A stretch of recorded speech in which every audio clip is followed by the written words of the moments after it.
Le Festival panafricain du cinéma et de la télévision de Ouagadougou FESPACO a donné le coup d'envoi de sa 29e édition ce samedi 22 février 2025 avec la présentation officielle des 53 membres du jury.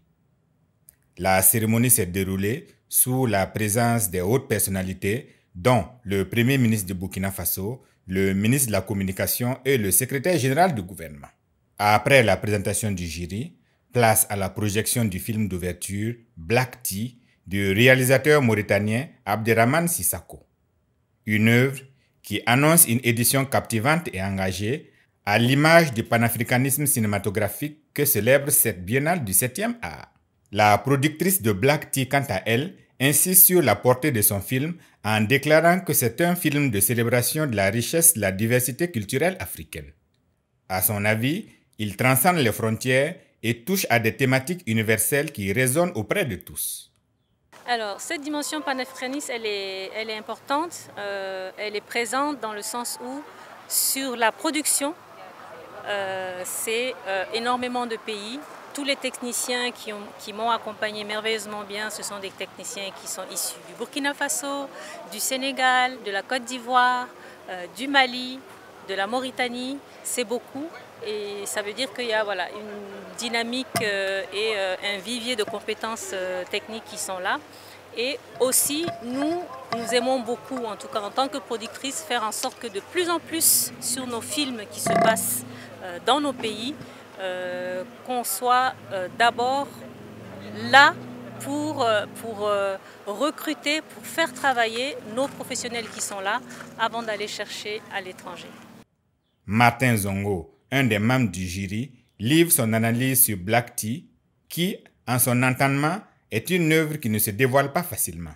Il déclare que cette œuvre exige une attention particulière pour en saisir toutes les nuances et invite à une réflexion en profondeur. C'est un film qui n'est pas courant. Ce n'est pas ce genre de film que nous avons l'habitude de voir, mais c'est un film aussi qui témoigne de la richesse des traitements thématiques en matière de cinéma africain. Et la particularité de ce film-là, c'est qu'il est profondément psychologique. Il entre à l'intérieur des sentiments humains pour montrer comment est-ce que des rapports peuvent s'établir, se défaire, se reconnecter entre des êtres humains, que ces humains-là soient de races différentes, qu'ils soient de sexes différents, etc. Donc c'est une lecture profonde qu'il faut faire de ce film. Ce n'est pas un film d'action du tout, c'est un film donc de sentiments, un film de psychologie, mais qui vaut son pesant d'or parce qu'il montre comment est-ce que les êtres humains s'apprécient eux-mêmes. Vous aurez compris la clé de ce film-là lorsque les vieux ont continué par exemple à traiter les Africains de singes et que la jeune génération réagit pour dire que les choses ont changé et que les visions doivent également changer aussi.